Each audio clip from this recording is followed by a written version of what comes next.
ThaiPBS English News Service, and you're with me, Suvajon Klinsawan, as your host for this evening's show. The Rak Meung Thai Deun Hna Pratet Thai Party, literally translated as Love Thailand, Move Thailand Forward, organized at Government House, was a thank you party for all sectors who helped solve the flood crisis. All eyes were on one iconic figure attending the feast, the head of the Privy Council. General Prem, head of the Privy Council, along with a number of other Privy Councillors, attended the dinner. With smiles on everyone's faces, especially Prime Minister Yingluck Shinawatra, all eyes were on the current relationship between the government and the King's men. General Prem has been accused of standing behind the coup in 2006, which overthrew the Thaksin Shinawatra government. Despite a close aide to the general saying Privy Councillor Prem's presence is to support moving Thailand forward, the theme of the event, political analysts say tonight's event will boost belief in political stability in Thailand. However, before the party officially started, a group of protesters calling themselves Thai Patriots gathered near Government House, saying that the government should not organize such an event, as it is a waste of money and when many flood victims have not yet been compensated. Despite creating a minor traffic jam, protesters did not manage to create any disturbance to the people attending the gala dinner. While mmany organizations' representatives accepted the invitation to attend, none of the opposition Democrats came to the feast. Abhisit Wechachiwa, Democrat opposition party leader, commented earlier that the 10 million baht budget spent organizing tonight's event is a waste of taxpayers' money.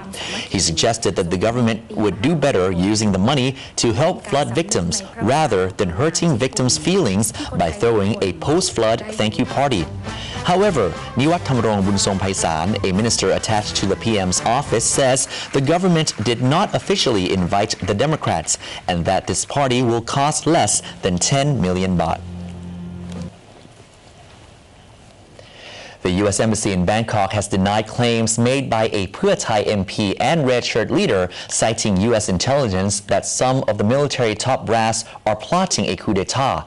Meanwhile, the defense minister asked the media not to give importance to the issue of coup speculation. Walter Brownoller, spokesperson of the U.S. Embassy in Bangkok, strongly denied claims made by Jatuporn Prompan, Pheu Thai MP and Red Shirt leader, who claimed that he had received inside information from the U.S. intelligence sources that soldiers in this country are planning to launch a coup to overthrow the Pheu Thai government.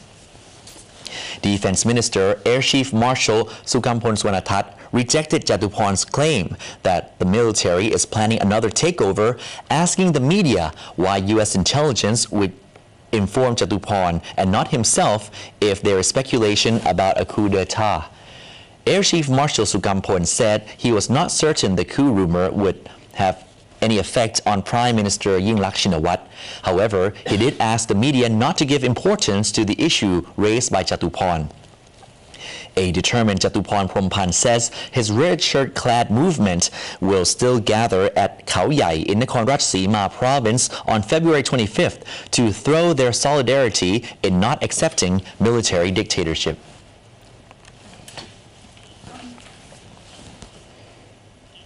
More farmland in Ayutthaya province is now flooded as a result of a high tide in the Chao Phraya River and a broken sluice gate. The sluice gates in Pak Hai district is allowing water from the Chao Phraya River to flood paddy fields, as the damaged gates have not yet been fixed after last year's flooding. Irrigation officials are aware of the problem, and locals have gathered sandbags to block the water from spilling into their farms any faster. However, if the major dams continue to drain water at this rate, the flood is certain to get worse. Sirikit, Phumipol and Chao Phraya dams are trying to release water to reduce the amount held in their reservoirs to 45% of their total capacity. This is to prepare for the rainy season. Rice crops in Ayutthaya have already been planted for 2 months, making them very vulnerable to even minimal flooding.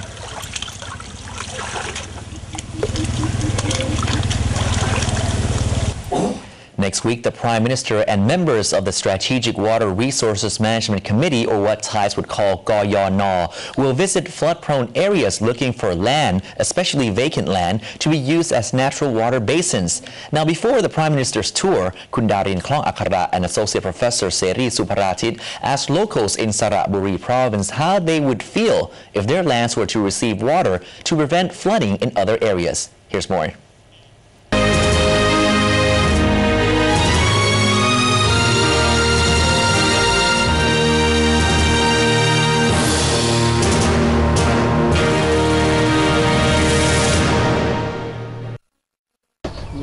Good evening and welcome to The Climate. Today, Dr. Seri and myself come to Muban Luang in Donput district in Saraburi province, where it is designated to be the water basins for this year's flood.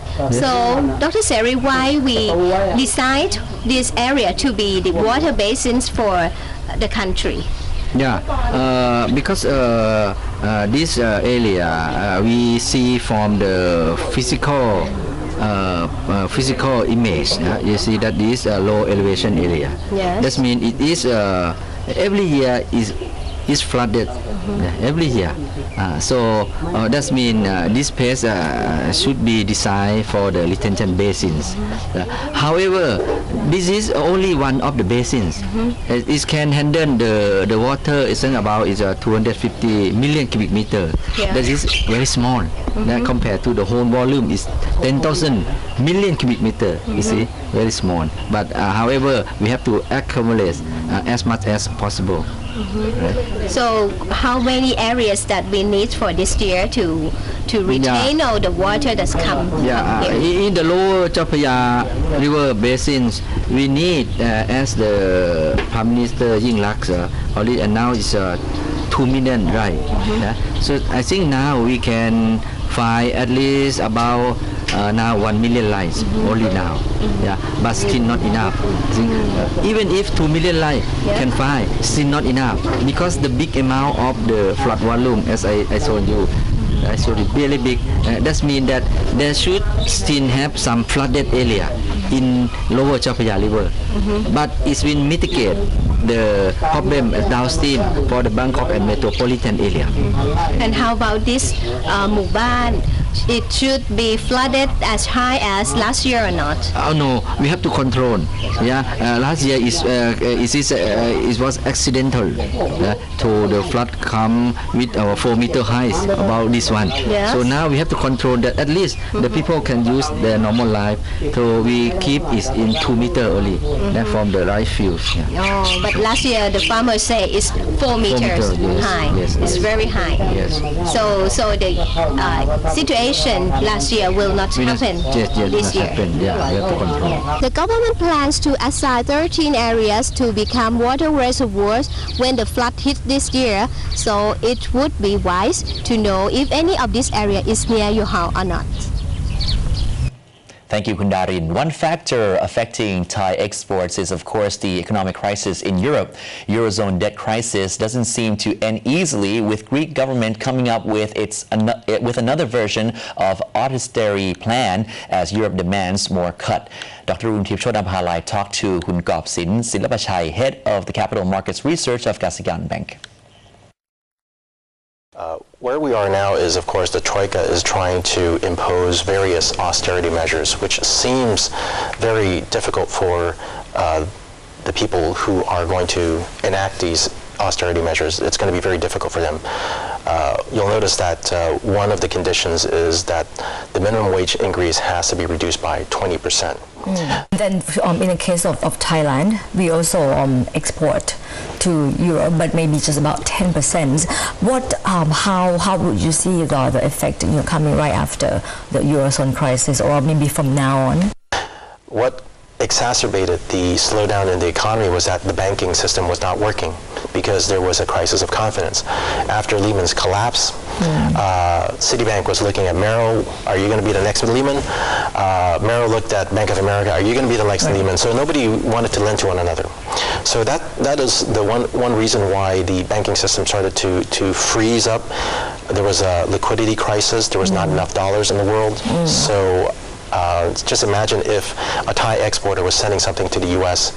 and our customers might receive a letter of credit from Bank of America, and then there's a liquidity issue. So what will happen, or the effects that will happen to Thailand, is of course that the exporters might not be able to receive payment on time, and maybe not in full amount, because there's a banking crisis in Europe. The new Mon State Party will call a meeting of its executive members next week to discuss details to be raised for consideration during ceasefire talks with Myanmar representatives in Motlameng, which is the capital of the Mon State, later this month. A permanent ceasefire will bring more stability to the Thai-Myanmar border. During the 65th celebration of Mon National Day at Palatunpai village, near the Three Pagodas Pass, opposite Sangkhaburi district of Kanchanaburi province, Lieutenant General Tom Mon, the chairman of the new Mon State Party, told Thai PBS that the party will have a meeting of its executive member at the party headquarters, discussing detail of topics to be raised during the truce talk with the Myanmar government next week. They will consider to agree on the ceasefire agreement or not. We will decide that's meeting, next meeting now. After we agree, we have to go and see the government delegates again. Nai Hong Sa Bongkai, a member of the party executive committee, admitted to Thai PBS that there were two groups with different opinions among senior party members, in which one favors signing the peace agreement, while the other side maintained that the Myanmar government must stop attacking all ethnic armed forces before the new Mon State Party signed the agreement with the government. There are still reports of sporadic fighting between Myanmar soldiers and troops from the Kachin Independent Army in northern Burma, close to the border with China.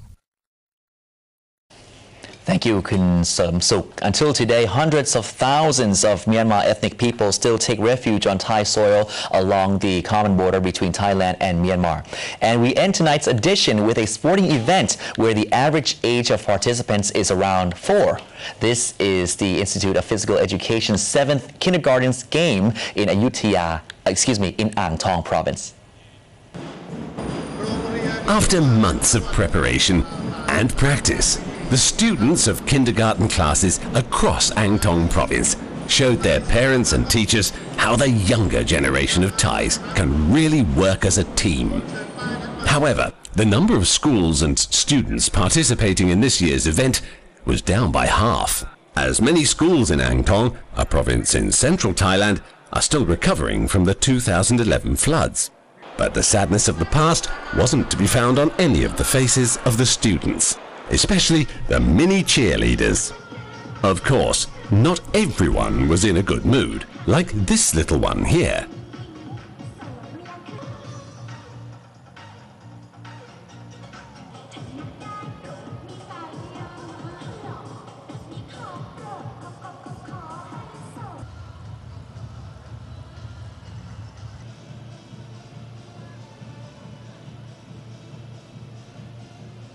The young ones were cycling, running, cheering, tug-of-warring, and most interestingly, playing football. Whereas we can see the game plan is pretty simple.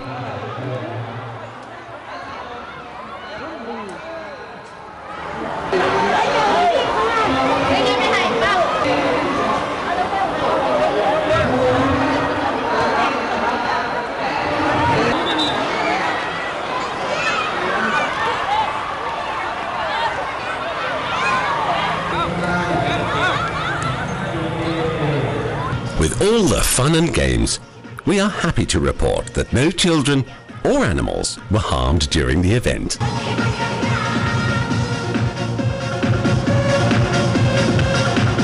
I'm sure that must have brought many smiles to your faces. And that wraps up tonight's edition of Thai PBS English News Service. Thank you so much for watching. We'll see you again Monday night. Until then, I'm Sawajong Kun Suwan. Sawadee krap.